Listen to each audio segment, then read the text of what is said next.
con el Instituto de Investigación Sanitaria de la Fundación Jiménez Díaz.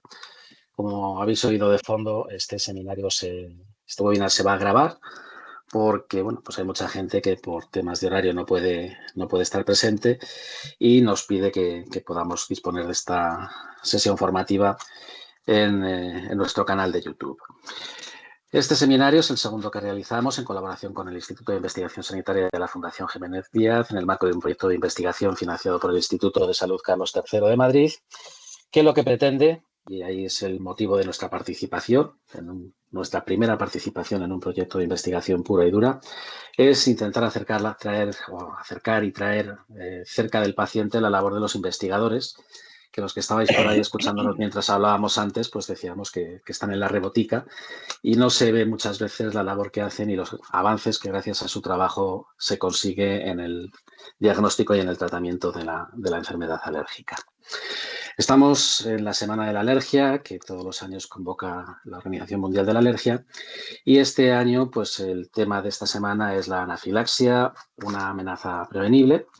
Y hemos decidido organizar en el curso de esta semana pues, este webinar para tratar del tema que es quizá pues, la mayor preocupación que tenemos las familias con alergia o los que somos pacientes alérgicos y hemos pasado por una anafilaxia y sabemos lo grave que puede llegar a ser, cómo puede implicar a la necesidad de utilizar medicación de rescate y que, por desgracia, aunque no es nada frecuente, pues en algunos casos tiene un desenlace fatal. En este webinar nos van a acompañar tres profesionales. Bueno, en primer lugar, la doctora Vanessa Esteban, que es la que intervendrá en primer lugar, que es la profesora investigadora del Instituto de Investigación Sanitaria de la Fundación Jiménez Díaz y líder del proyecto en el que colaboramos. En segundo lugar, intervendrá la doctora Alicia Gómez, que pertenece al servicio de alergología del Hospital Fundación Jiménez Díaz. Y en tercer lugar, intervendrá Emilio Núñez Borque, que trabaja en el Hospital de la Princesa también de Madrid. Todos ellos tienen una larga carrera ya a sus espaldas, aunque parecen muy jóvenes, con numerosos trabajos presentados y realizados. Y sin más preámbulos, ya doy la palabra a Vanessa. A una cuestión antes. Si hay preguntas, por favor, escribirlas en el chat porque hemos reservado unos minutos al final de la sesión para que esas preguntas las traslademos a los ponentes de manera que puedan contestar y aportar su visión sobre cualquier cosa que preguntéis en relación con la anafilaxia. Vanessa, tienes tú la palabra. Muy bien, pues muchísimas gracias, Ángel. Buenas tardes a todos para empezar en estas tardes calurosas de verano. Muchas gracias a EPNA porque la verdad es que estamos, yo creo, pues en el comienzo, ¿no?, de unas actividades que yo veo necesarias para que la investigación, en este caso de anafilaxia, pues que prospere, porque es verdad que la clínica y el paciente está siempre o viene de la mano, dada de la mano, pero somos los investigadores que nos encargamos de la trastienda, ¿no?, de esos avances para que se trasladen realmente a la práctica clínica, pues los desconocidos y también los que, bueno, pues los interesados también en vuestra patología, en vuestra preocupación y en averiguar pues muchos qué es, cómo es, por qué es. Y bueno, en mi caso yo estoy preocupada por la anafilaxia desde más o menos hace pues unos 15 años, ¿no? Yo soy investigadora, soy bióloga de graduación y luego doctora en biomedicina, biología molecular y bioquímica, y siempre interesada en la medicina translacional, en cómo desde pues, nuestro trabajo básico en el laboratorio, usando diferentes herramientas, pues somos capaces de conseguir datos y evidencias que en un futuro más o menos cercano o lejano se trasladen a la práctica clínica. Entonces, bueno, en mi recorrido como investigadora he trabajado en otro tipo de patologías no alérgicas, en hipertensión, en enfermedad cardiovascular, en aterosclerosis, en aneurisma abdominal aórtico, en muchas patologías que tienen que ver con el desajuste homeostático, ¿no?, y sobre todo con la exacerbación de la respuesta inflamatoria. Y anafilaxia obviamente cursa con mucha inflamación cuando aparece la reacción. Entonces hace como 15 años cuando vino mi desajuste, ¿no? De que ya tienes tu tesis doctoral y los investigadores en este país pues es difícil tener cabida, pues emigré a Dinamarca con un laboratorio de alergólogos que estaban interesados en la investigación en anafilaxia y sobre todo en la investigación en anafilaxia desde otras perspectivas. La investigación yo creo que en los últimos años es claro que es multidisciplinar.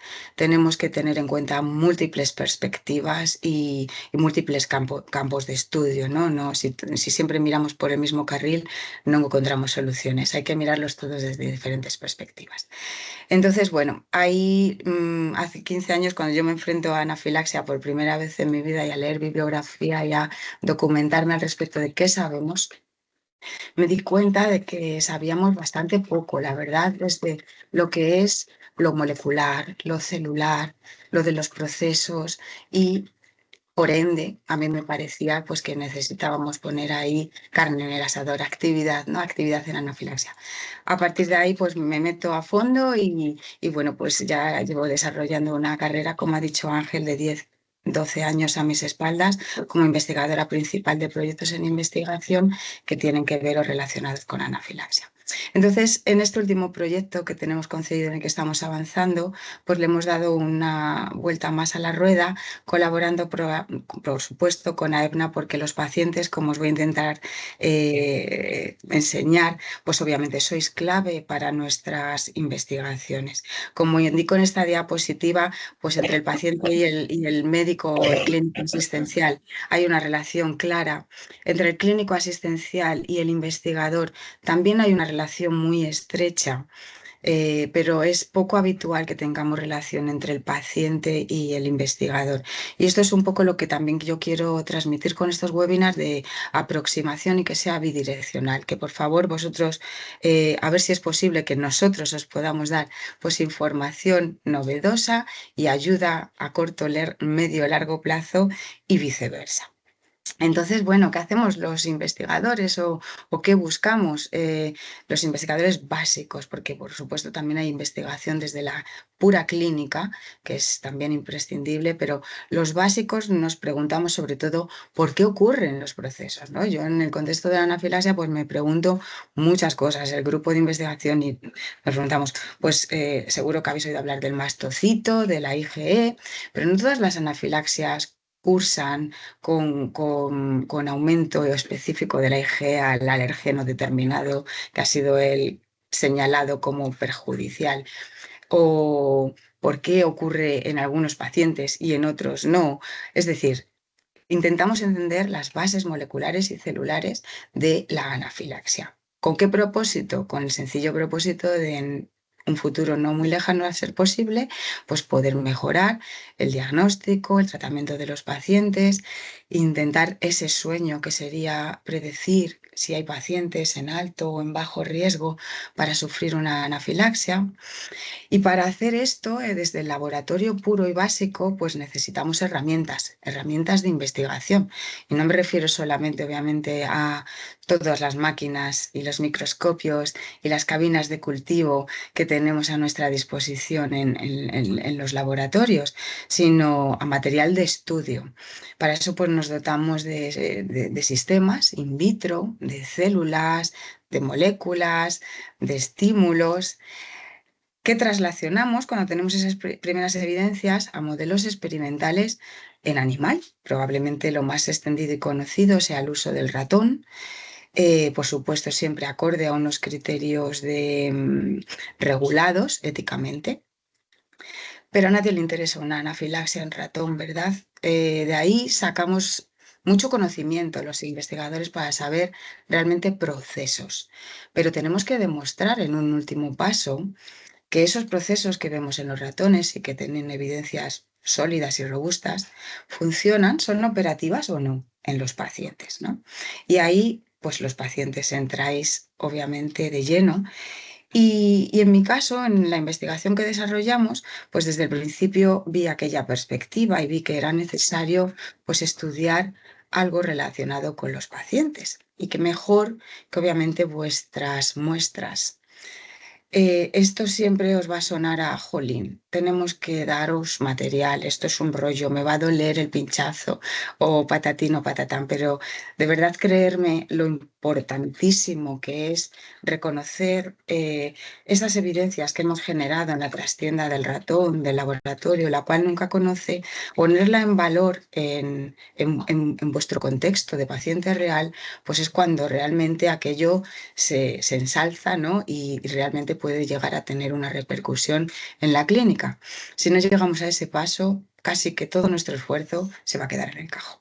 Entonces, bueno, diseñamos un protocolo muy pico a pala, hablando con los clínicos que siempre dispuestos a colaborar, porque obviamente lo que os decía antes, el básico nunca tiene contacto directo con el paciente, como para detectar pacientes que en fase aguda de la anafilaxia, es decir, cuando realmente sufren un evento y acudís a los centros de salud, a los hospitales o incluso algunas anafilaxias que parece que emergen en el contexto de algunos protocolos en la clínica, como son las provocaciones que todos conocéis o algunos procesos de inmunoterapia, pues cogeros una muestra en fase aguda de anafilaxia para luego nosotros poder analizar diferentes parámetros y perspectivas, de las cuales algún ejemplo os va a dar luego Emilio, que hemos sido capaces de determinar.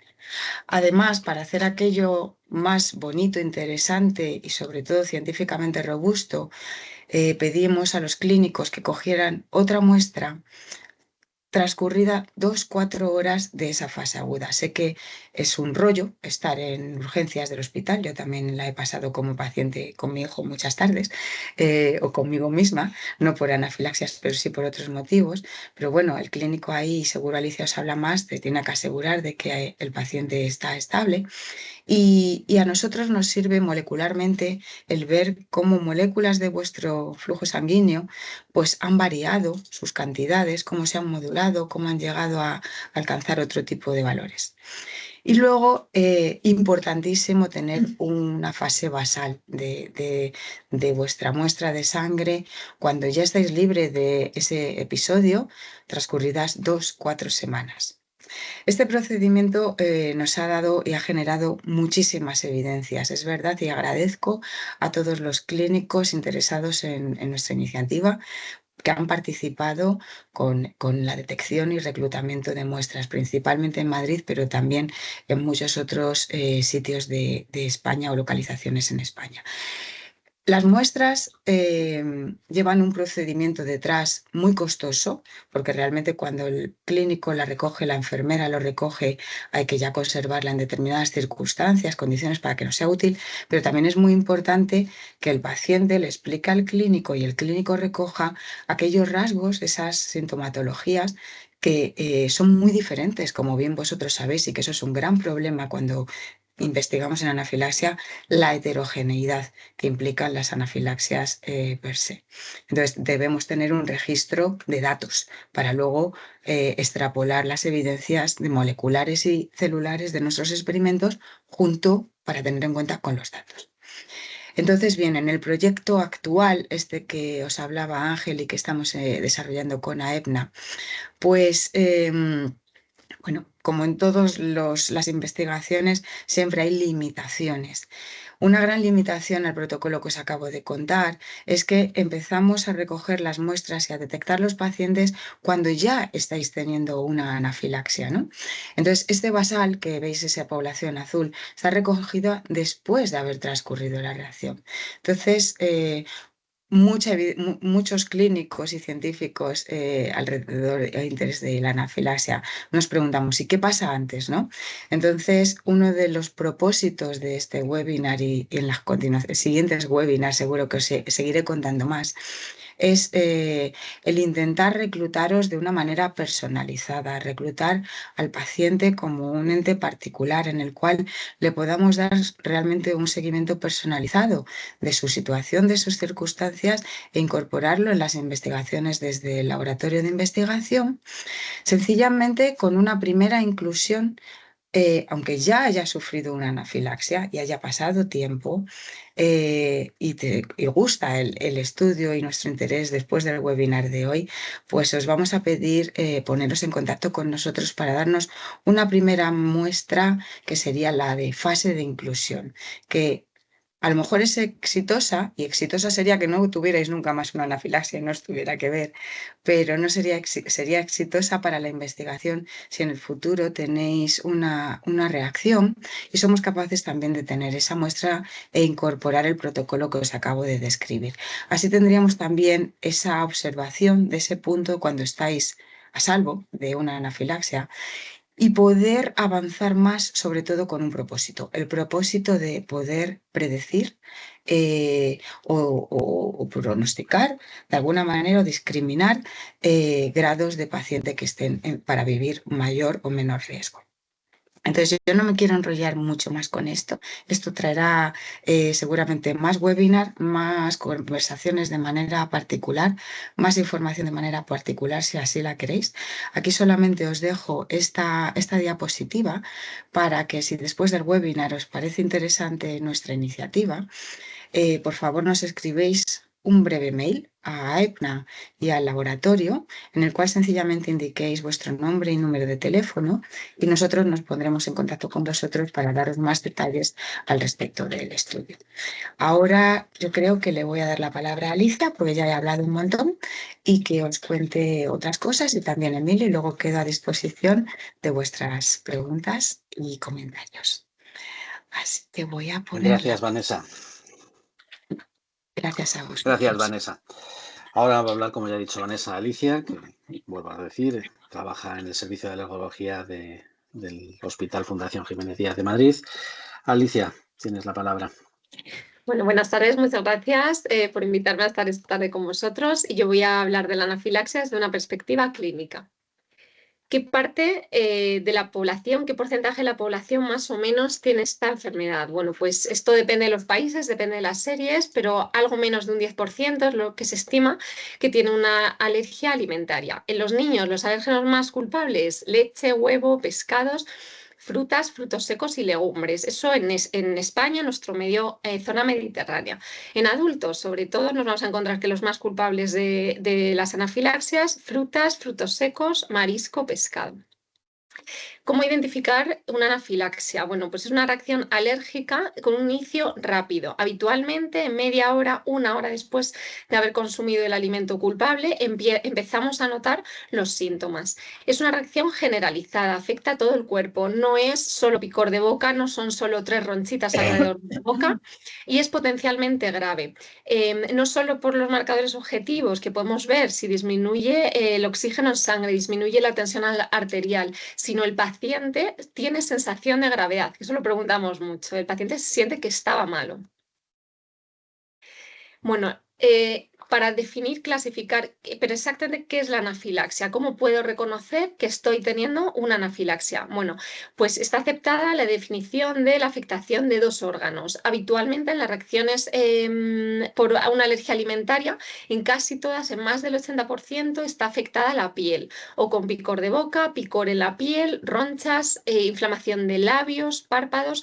Eso es un muy buen indicador si que tenemos diagnosticada una alergia. Es posible que hayamos consumido algo que potencialmente podía llevar el alérgeno y empezamos a notar la piel afectada, pues alerta que es posible que vayamos a tener una reacción alérgica o una anafilaxia.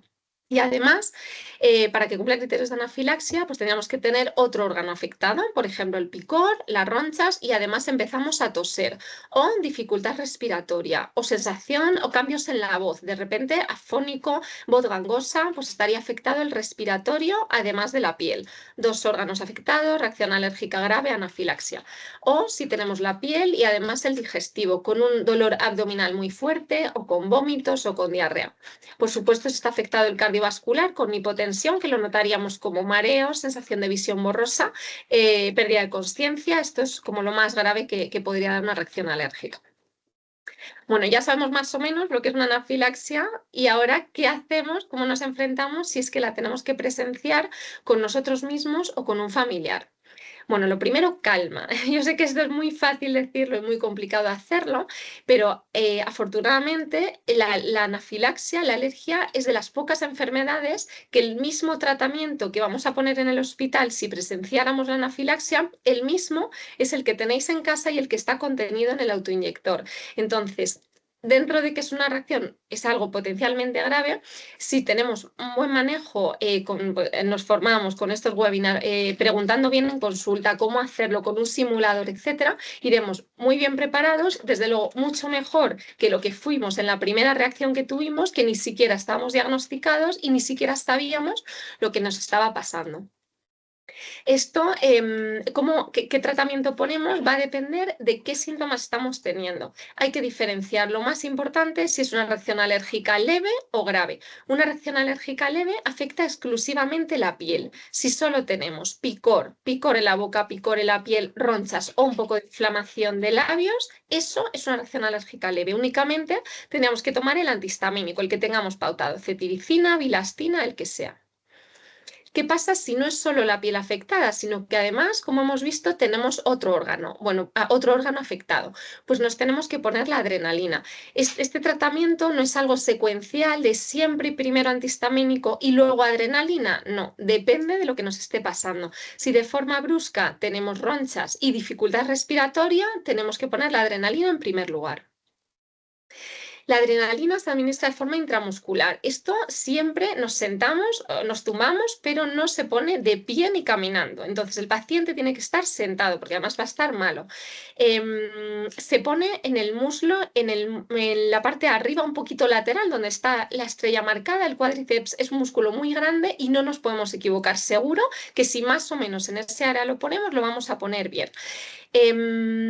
Efectos secundarios o qué vamos a notar cuando nos la pongamos. Bueno, dolor en la zona de administración, no mucho, pero al final es una aguja que está atravesando el músculo. Y lo que vamos a notar es que se resuelve la reacción, que en pocos minutos dejamos de toser, dejamos de vomitar y la urticaria que teníamos está mejorando. Efecto secundario negativo, que hay mucho miedo también con la adrenalina y mucho mito. Efecto secundario, la mayoría de pacientes no van a notar ninguno negativo y solo una minoría, temblor, como cuando nos ponemos nerviosos o como cuando utilizamos Ventolin, nada más, o taquicardia, que se nos acelera el corazón, como cuando nos ponemos nerviosos o como cuando utilizamos el Ventolin, nada más. Y ya una vez que nos hemos puesto la adrenalina, pues ya pedimos ayuda o nos vamos a urgencias, en ambulancia, en taxi, lo que según la circunstancia. Y allí os recibiremos el tratamiento que haya que poner, lo ponemos, etc. Aquí es muy importante y aquí es donde llega la labor de los investigadores y es que realmente, como hemos visto, que sepamos que habéis tenido una anafilaxia es por los síntomas, pero no hay un test rápido que de repente hagamos y ya nos diagnostique de anafilaxia.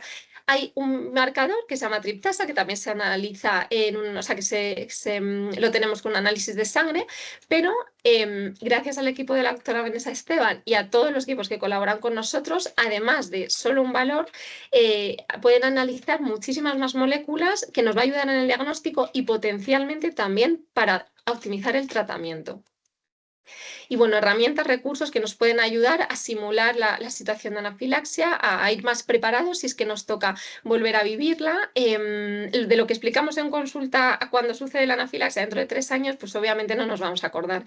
Entonces siempre solemos recomendar que en familia, tanto el paciente alérgico como las personas más allegadas, cada 6-8 meses, un vídeo en YouTube, cómo utilizar adrenalina y la marca que tengamos en ese momento, Anapen, Jex, Altelus. Luego también el protocolo de actuación ante una reacción alérgica en el colegio es muy útil para tener al niño identificado qué alimentos no puede tomar, si es asmático o no, y viene muy bien indicado según el síntoma, solo tenemos que rellenar en consulta qué medicación poner.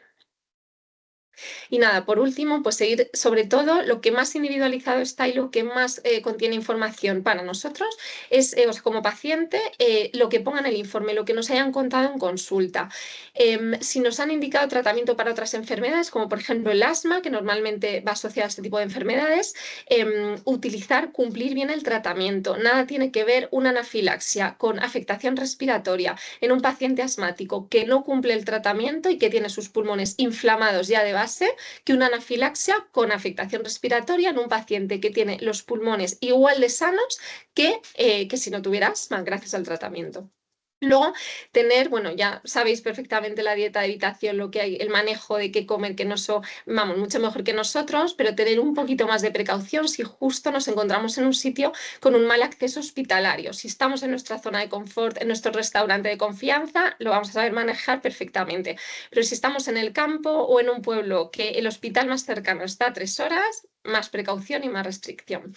Y nada, por último, pues sí, ahora que informarse, vamos, a través de webs oficiales. Vivimos en un mundo con muchísima sobrecarga de información, muchas veces no verídica y mucha desinformación. Entonces, intentar a través de las webs oficiales, AEMNA, SEIC, SEICAP, todas las dudas que tengamos que nos lo ayuden.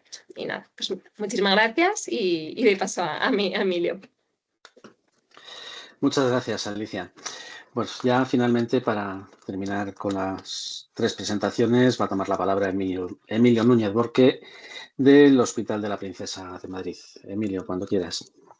Buenas tardes, muchas gracias por la presentación, Ángel. Voy a compartir la pantalla y decirme, por favor, si se ve. A ver, que es que...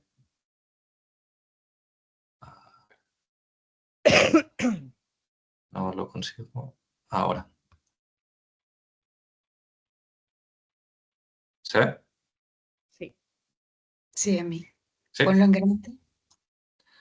Pues bueno, pues muchas gracias de nuevo por la presentación, Ángel. Y como ya han comentado previamente, pues soy Emilio y en esta presentación voy a contaros un poco cómo las investigaciones que hacemos en el día a día en el laboratorio pueden llegar a mejorar el diagnóstico y el tratamiento que reciben los pacientes con alergia. La verdad que cuando empecé a preparar esta charla pensaba todo el rato, vale, tengo que convencerles de que lo que hacemos en el laboratorio sirve para algo. Entonces me quedé mirando la pantalla pensando y me di cuenta de que esa misma pregunta me la hago prácticamente todos los días yo mismo en el laboratorio. Y como yo, creo que la mayoría de los investigadores. Si es que al final la investigación es un camino muy largo y frustrante donde se va aprendiendo a base de errores. De hecho, parafraseando a mi profesor de bioquímica de la carrera, en la ciencia no acertamos, solamente nos equivocamos un poquito mejor. Y es que muchas veces nos parece imposible trasladar lo que hacemos en el laboratorio a la práctica clínica, porque que lo que investigamos acabe llegando a tener un impacto real en vosotros, en los pacientes, a veces parece pues un santo grial. Es decir, algo que todos buscamos, que guía nuestro trabajo, pero que rara vez conseguimos alcanzar o que al menos no conseguimos alcanzar de forma directa. Sin embargo, cada paso cuenta. Perdóname un segundo, Emi. Es que creo, no sé si es un problema solo nuestro, pero creo que no están pasando las diapos. No sé si el resto de asistentes lo está viendo bien, pero nosotras solamente vemos la primera diapositiva. Ángel. Compartir pantalla luego. Sí, Yo solo comparte veo pantalla, la sí, portadilla y está en pequeño. Pues sí. Claro, es que No, la estamos pues viendo justo. Ah, vale. pero Voy eso, a dejar de compartir así. Perdón. nada, si es que como no se movía, yo te estaba intentando dejar. Sí, perdón, es que no veía nada además cuando comparto. Claro. Voy a compartir la pantalla y a ver si así se ve mejor. Pantalla y presentación y ya está. ¿Así? Aquí va a ser que sí. Gracias. Vale, con el efecto tan bonito que había puesto. Bueno, pues como iba, al final de la investigación no se trata de un camino recto, sino que es más bien un camino como escalar una montaña. Es como si quisiéramos alcanzar o coger algo que está pues, a 20 metros de altura, ¿no? Parecería imposible. Pues la ciencia es esa escalera que poco a poco, a través de la aportación de todos los grupos de investigación del mundo, mediante publicaciones, validaciones y prueba y error, nos permite acercarnos cada vez más al objetivo final, que es mejorar la calidad de vida de vosotros los pacientes. Precisamente, durante los últimos 10 años, el grupo de Vanessa, donde he tenido el placer de hacer mi tesis doctoral, ha generado una gran cantidad de artículos científicos que han ido ayudando a construir los peldaños de esta escalera, como podéis ver en esta diapositiva. ¡Ay, Dios! Y de hecho, en esta presentación me gustaría comentaros pues, un poco ligeramente los resultados que hemos obtenido de algunos de estos artículos.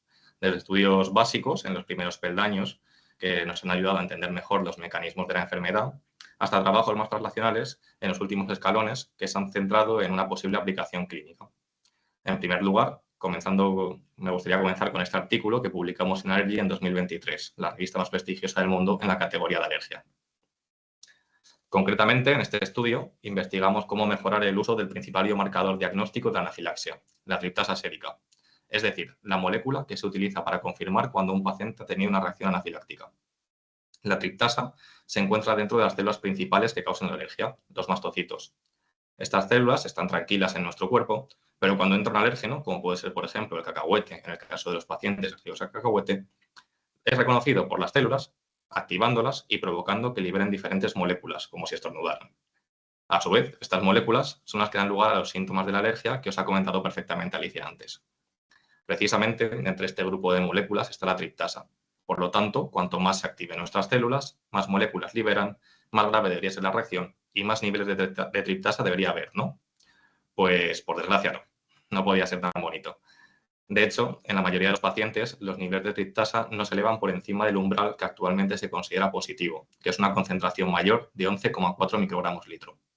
Como podéis ver en esta tabla, con este punto de corte solo se diagnosticarían bien un 21% de los pacientes con anafilaxia. Por lo tanto, queda claro que no es un buen indicador, ¿no? Pues es el mejor que tenemos, así que imaginaros. Así que en este estudio nos intentamos utilizar otros métodos que habían propuesto otros grupos y donde se tenía en cuenta que las unidades basales de los pacientes, es decir, los niveles que tiene cada persona normal sin anafilaxia, servían como referencia. Al utilizar estas estrategias, conseguimos mejorar la capacidad diagnóstica de la triptasa, llegando incluso a casi triplicar el número de pacientes diagnosticados correctamente con anafilaxia. Y además demostrando la importancia de un diagnóstico personalizado de vosotros, de los pacientes. Por otra parte, en este artículo también encontramos un método para cuantificar la permeabilidad vascular subyacente a la reacción anafiláctica, es decir, un aumento de la permeabilidad endotelial que da lugar a una extravasación, lo que provoca un síntoma típico de los pacientes con anafilaxia, como es la inflamación o la hinchazón. Esto ocurre porque las moléculas que liberan los mastocitos y que os comentaba antes llegan a la pared de los vasos sanguíneos, las venas y las arterias, provocando que se abran y que salga la sangre a los tejidos. Esto es lo que denominamos extravasación. Por eso, los pacientes presentan esa hinchazón por el líquido que sale.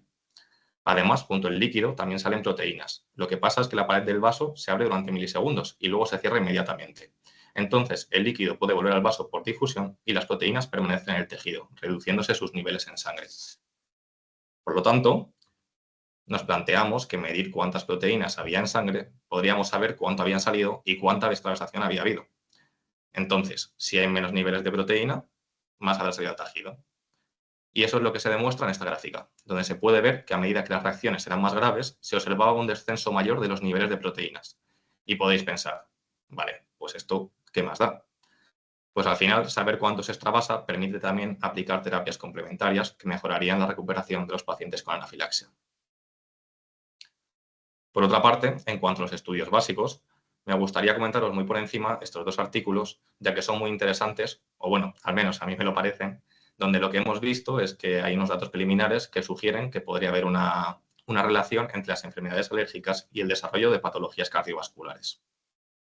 Para explicar un poco este proceso, he puesto un vídeo de la Sociedad Americana del Corazón donde se comenta la importancia de las HDL, las LDL y los triglicéridos en el desarrollo de las enfermedades cardiovasculares. Unas moléculas que supongo que estaréis hartos de escuchar en los anuncios de yogures.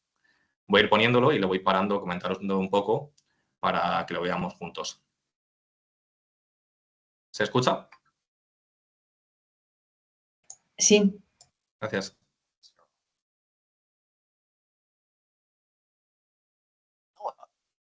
Let's start with the basics. What exactly is cholesterol?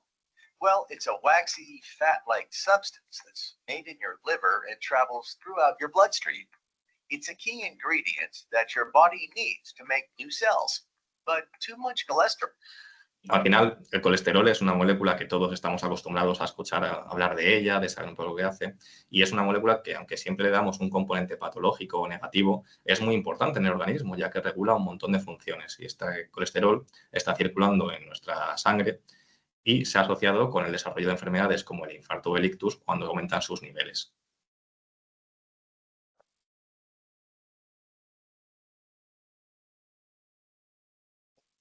Cholesterol, LDL and HDL.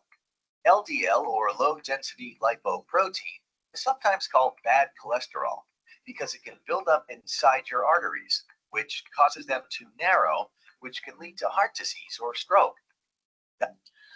Tenemos dos tipos principales de colesterol. Tenemos el colesterol que denominamos como bueno, que serían las HDL, y el colesterol que sería malo, que conocemos como las LDL, en función de la densidad que tienen estas partículas.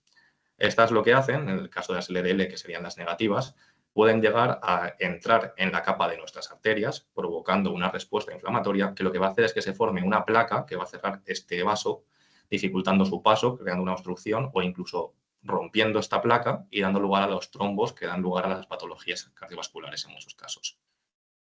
En estos tipos, las LDL lo que van a hacer es llevar el colesterol desde el hígado hasta los tejidos, y en el caso de las HDL lo que van a hacer es llevar el colesterol de los tejidos hacia el hígado. Por eso son positivas.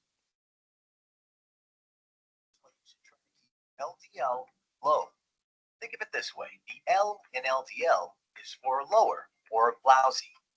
On the other hand, HDL, or high-density lipoprotein, is the good kind of cholesterol.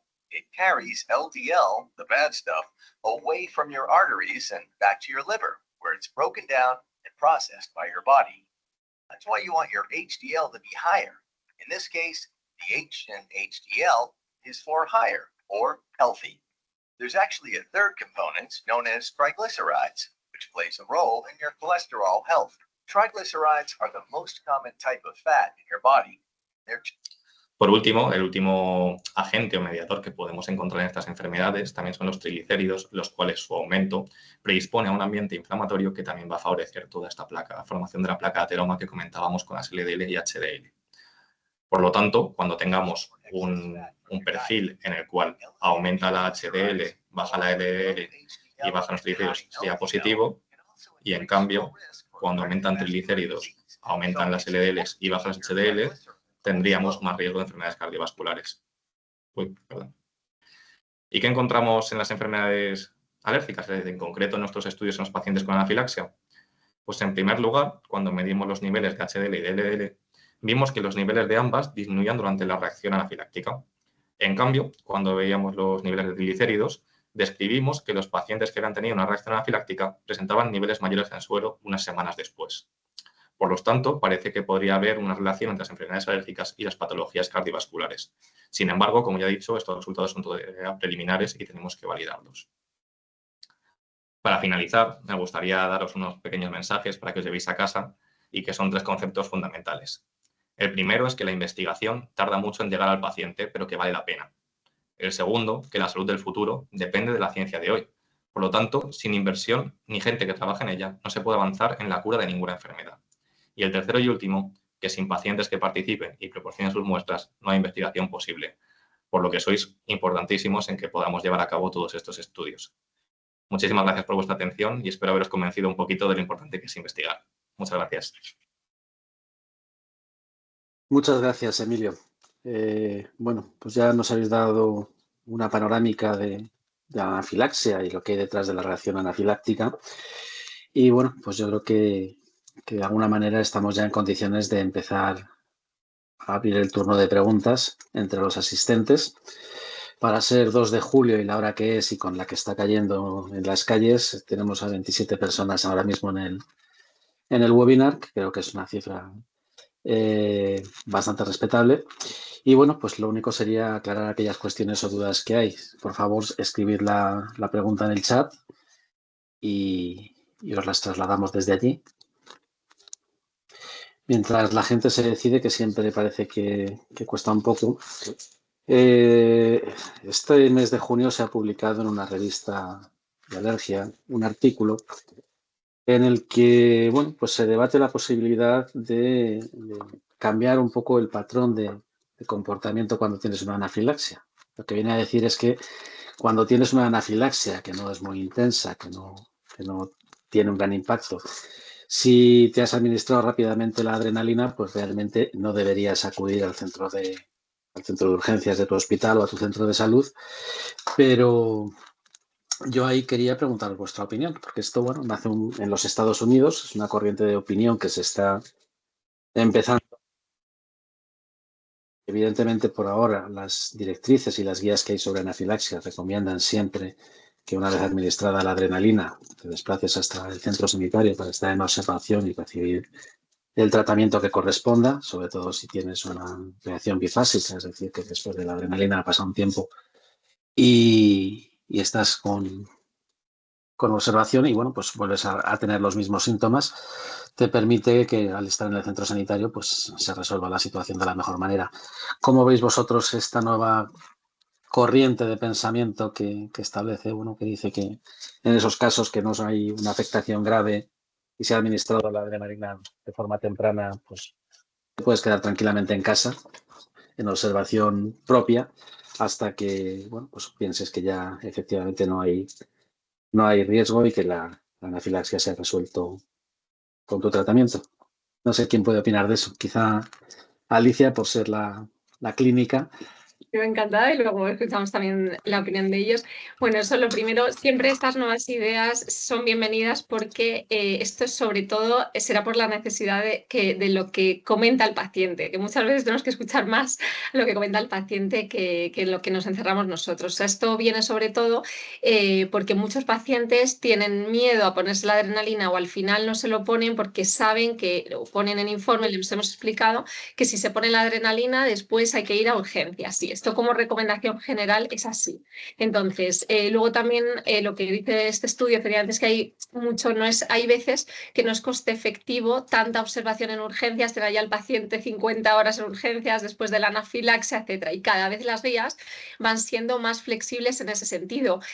Cuanto antes, lo que se ha visto es que cuanto antes se ponga la adrenalina desde que empieza la anafilaxia, si se pone en 30 minutos o menos desde que empieza la anafilaxia, se pone la primera dosis de adrenalina y responde bien, se resuelve la reacción.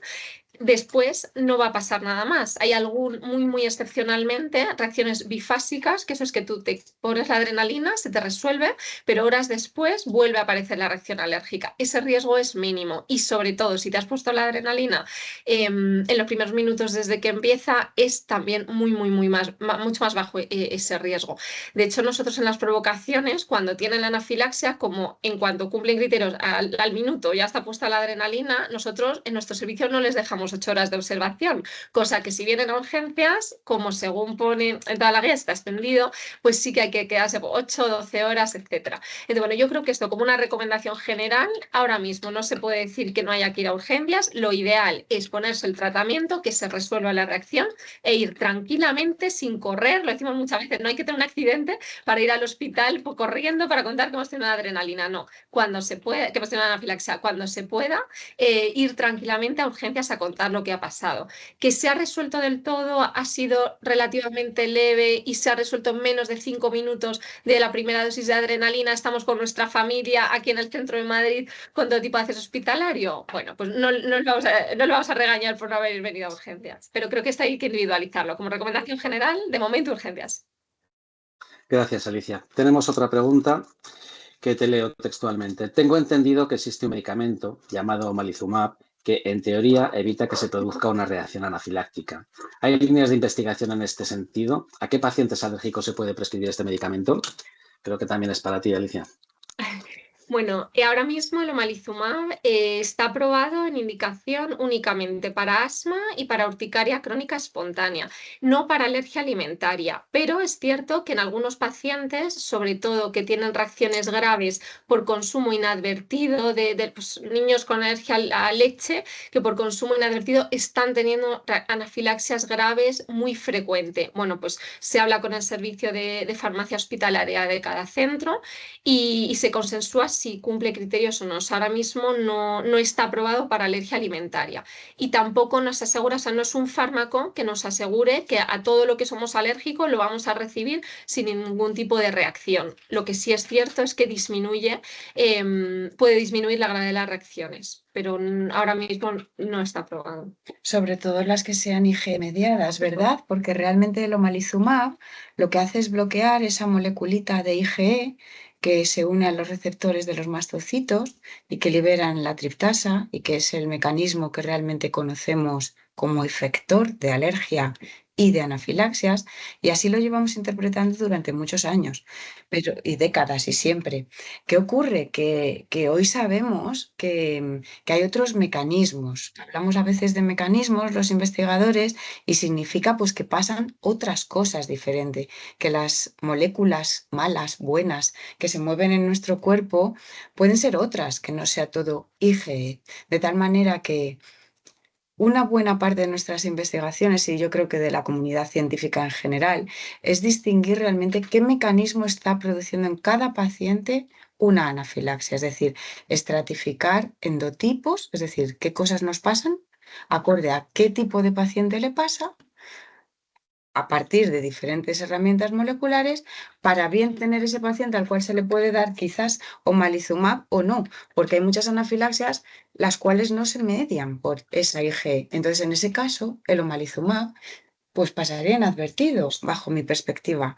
Entonces, bueno, ahí lo que sí que es cierto, como os dice Alicia, a día de hoy el omalizumab no está indicado en ningún tipo de anafilaxia. Toda la razón. Y es que no todos los mecanismos subyacentes cuando tenemos una anafilaxia son mediados por el anticuerpo de IgE. El omalizumab también lo usamos como coadyuvante en algunos pacientes pues, que estamos en tratamiento con desensibilización de quimioterapia que no van bien. Entonces, reduce la gravedad, sí, pero aún así a veces con omalizumab, con desensibilización y con todo, sigan teniendo una anafilaxia. Si esto solo exclusivamente fuese mediado por la IgE, no sería tan probable que tuvieran la reacción, o sea que tienen que mediar otros mecanismos. Bueno, Mati nos dice que a veces es necesario acudir a urgencias porque necesitas el informe del médico, por ejemplo, para el colegio o para el trabajo, si te has acompañado a tu hijo. Eso también es bueno a veces tenerlo en cuenta. Tenemos una pregunta de Sergio que nos dice, ¿qué factores condicionan que se pueda dar una anafilaxia? Ay. ¿Qué factores condicionan? ¿Qué Bueno, habla tú. Factores que condicionan Sí. que se pueda Bueno, dar una anafilaxia. lo que sí conocemos a día de hoy son cofactores que inducen una reacción de anafilaxia. Es decir, a lo mejor se te ha identificado ya clínicamente por el alergólogo que eres alérgico a lo que sea. Y a eso en concreto, a ese alimento, a esa comida, a lo mejor no te da la anafilaxia por haberte comido ese cacahuete. Esto es muy típico, por ejemplo, con la harina, ¿no? Con la harina y el ibuprofeno, o la harina y el ejercicio, en la cual hay varias circunstancias que se llaman cofactores, como el ejercicio, la ingesta de antiinflamatorios, el alcohol, el periodo menstrual, que exacerban o producen a la vez algo en nuestro organismo que es lo que desencadena la anafilaxia. Es decir, un factor solo alimenticio igual no, pero junto a otros cofactores quizás sí. En esto hay también un boom de investigación. Me consta que hay grupos excelentes, por ejemplo, en Barcelona, que están muy implicados en descifrar qué está pasando aquí. A día de hoy no te puedo dar una respuesta más clara, Sergio. No sé si Alicia o Emilio pueden añadir Nada, algo. es que hay que individualizar mucho lo de los cofactores. Hay pacientes que el mismo cacahuete se lo coma con ibuprofeno, sin ibuprofeno, van a tener la misma reacción, pero efectivamente otros, el ibuprofeno, ejercicio, alcohol, puede ser que hagan la reacción más grave o incluso que esos pacientes toleren el cacahuete y no lo toleren si lo juntamos con un cofactor. Pero esto depende del paciente. No todos se exacerba. Es verdad que hombre, el ejercicio, el antiinflamatorio, justo cuando estás teniendo una anafilaxia, potencialmente va a hacer que sea más grave, pero no todo. Esto hay que individualizarlo bien. Yo por Claro, matizar un poco, muy buena pregunta, la verdad que, y como todas buenas preguntas, no tienen una respuesta clara. Que la anafilaxia al final no sabemos por qué un paciente la tiene y otro no. De hecho, hay casos donde la IgE, que os comentaba antes Vanessa y Alicia, que es la que desencadena esta reacción, es decir, es el gatillo que hace que disparen nuestros mastocitos, hay pacientes que tienen niveles muy elevados y que no tienen anafilaxia. En cambio, otros tienen niveles muy, muy bajitos y sí que son capaces de dar una reacción. Como decían, puede haber otras vías, pero esta que es la principal es muy llamativo, ¿no? Entonces, ¿qué es lo que hace que un paciente lo tenga y otro no? Pues sí que se ha visto algunos factores, como es el caso de pacientes que tienen una cosa que se llama mastocitosis, es decir, que tienen muchísimos mastocitos. Entonces, si tengo muchos mastocitos y responden, es más fácil que tengan anafilaxia. También hay factores genéticos, también hay variaciones por el tipo de alérgeno. Por ejemplo, los alimentos o los pólenes, es más difícil que haya por pólenes o casi imposible, mientras que en alimentos es más habitual. También la cantidad de alérgeno que podemos llegar a recibir de golpe. Entonces, no hay como un factor como tal descrito, pero sí que hay una suma de varias cosas que se van viendo que cada vez diferencian más entre el paciente que lo tiene y el paciente que no. Sí, tenemos incluso aquí, nos comenta uno de los oyentes, uno de los asistentes, esa reacción que tiene su hija, que toma alérgica a la LTP y que, bueno, pues se come las cerezas sin síntomas y 2 horas después, al hacer un ejercicio intenso, pues tiene una anafilaxia. Hay otra pregunta que también es interesante y está aquí también de Mati, que si podéis decir si existe o qué le podéis decir de la conexión entre las emociones y las reacciones alérgicas. ¿Podría ser un cofactor? Absolutamente. Absolutamente sí. Voy a por el cable, que es que no... Esperamos. Habla. Sí, sí, el estrés biológico, igual que emocional, el estrés biológico, por ejemplo, cuando tenemos un catarro, tenemos una infección activa, está contraindicado, por ejemplo, hacer una provocación por el estado inflamatorio, porque podemos hacer que la reacción sea más grave. Si estamos, el estrés biológico que causa una infección, una operación, el estrés emocional que causa no una tontería, pero si es un estrés emocional de que ha fallecido esta mañana un familiar, pues no, ese estrés emocional absolutamente puede hacer que una reacción sea más grave que lo que sería si justo no hemos tenido ese desencadenante. Yo creo que hay una última pregunta ya, no sé, Emilio, ¿quieres decir algo? No, iba a decir que un poco que eso al final las emociones, como ha dicho Alicia, hacen un poco esta misma función que los cofactores que ha dicho antes Vanessa. Lo que tenemos son unas células que responden frente a los alérgenos, frente a las proteínas que nos dan estas reacciones alérgicas, y las células también se influyen por su ambiente, igual que nosotros, ¿no? Nosotros estamos tranquilos, pero en función de lo que tenemos alrededor, pues estamos más enfadados, más contentos, más tal. Entonces, las células es un poco lo mismo, van a estar en tu organismo rodeadas de una serie de ambientes que, si los ambientes son negativos o perjudiciales hacia ellos, van a hacer que respondan más fuerte o más rápido contra lo que están viendo. Así que el ejercicio, el calor, el alcohol, incluso las emociones sí que tienen un papel importantísimo. El problema de las emociones muchas veces es hacer estudios que permitan cuantificarlo, ¿no? Es decir, que emocionalmente cómo te defines tú o cómo fisiológicamente estás tú. Esa es una de las cosas que es importante que nos complica por eso tener resultados tan claros. Nos quedan 5 minutos para acabar este webinar y tenemos una pregunta de Ana que nos dice: si se tiene una anafilaxia, ¿es más probable volver a tener otra en el futuro? Yo diría que sí, sin tener un conocimiento clínico ni tangible ahora mismo en mis manos.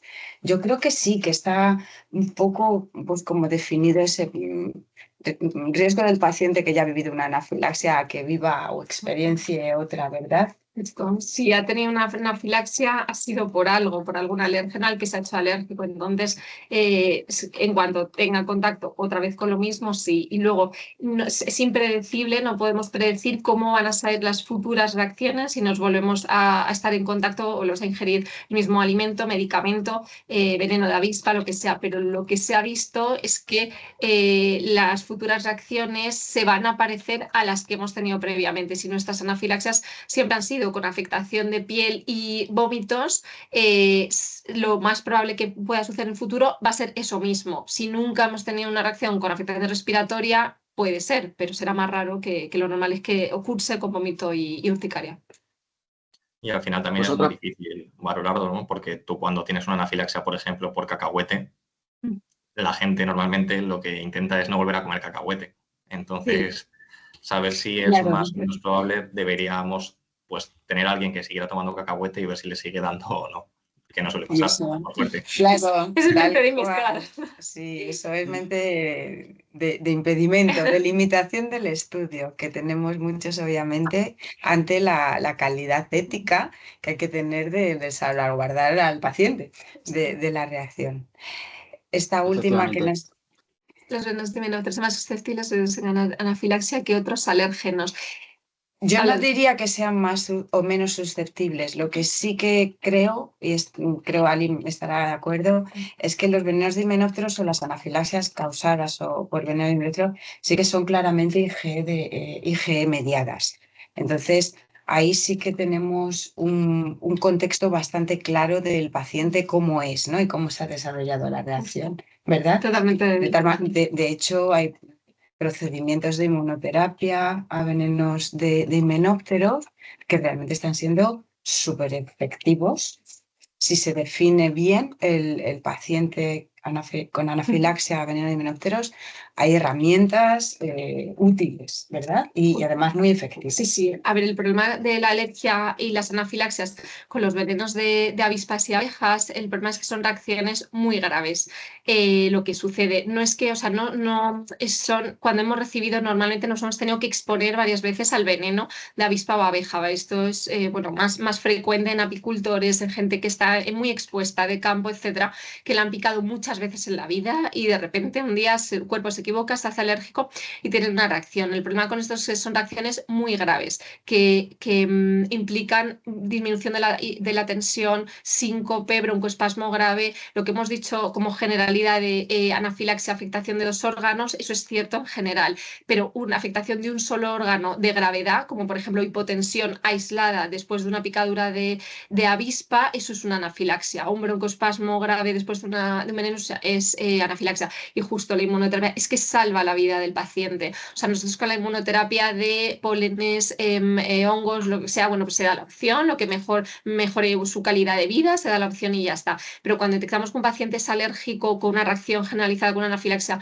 por veneno, le damos la opción, por supuesto, al final es el quien decide, pero es como si el cardiólogo te manda un tratamiento. Es que eso te va a salvar la vida. Que la próxima vez que te pique, si tú ya has tenido hipotensión, síncope con esto, la próxima vez que te pique va a ser igual o más grave probablemente.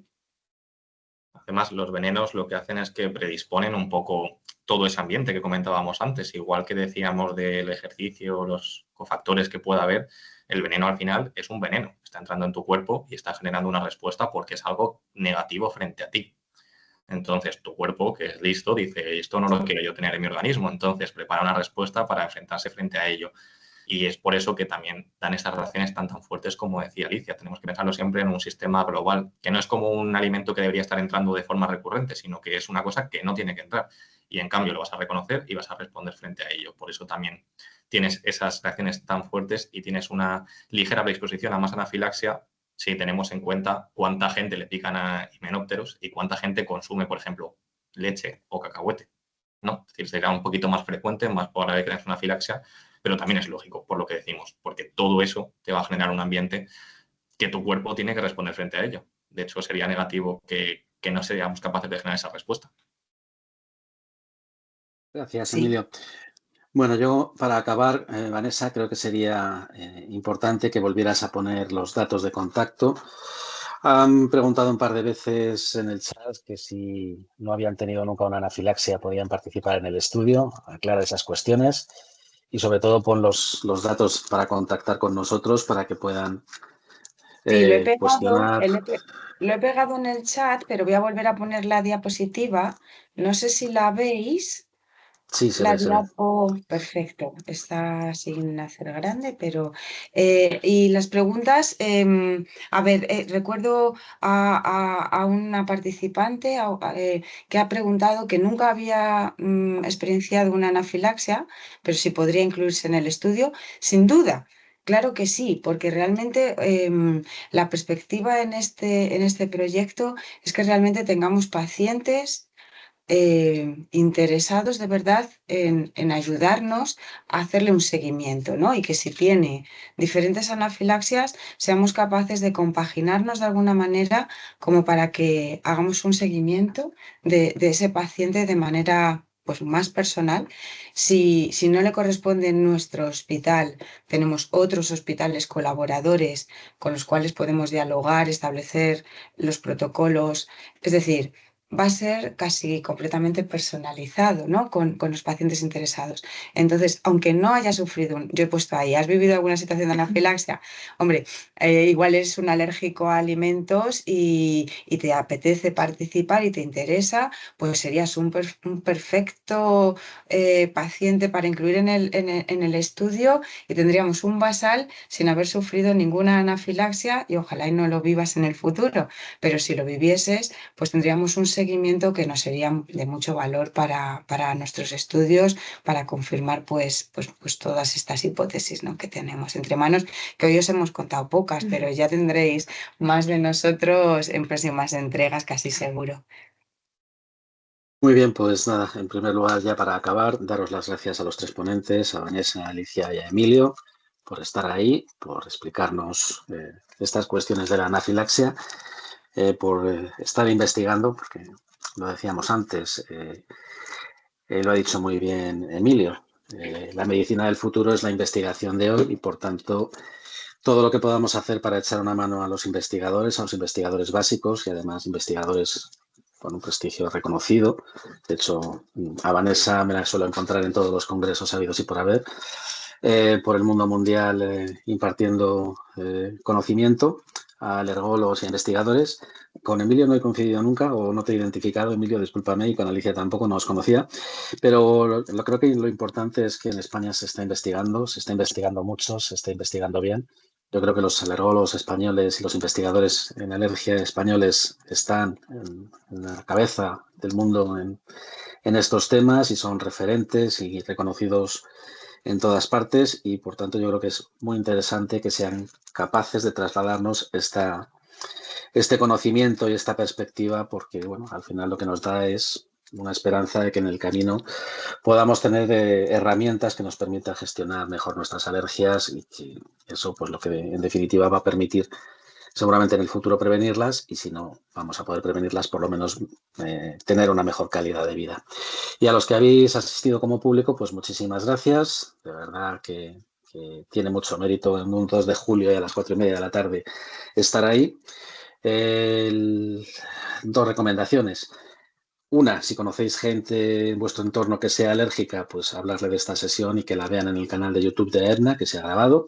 Y segundo, que si tenéis ganas de verla, pues que lo vais a tener disponible dentro de unos días en el canal de YouTube y podáis volver a revisar lo que nos han contado Vanessa, Alicia y Emilio, porque ha sido muy interesante y seguramente nos dé a todos material en lo que pensar durante unos días. Muchísimas gracias a todos. Muchas gracias A a vosotros. ti, Ángel, y a vosotros todos. Nos vemos pronto. Chao, chao. Adiós. Chao.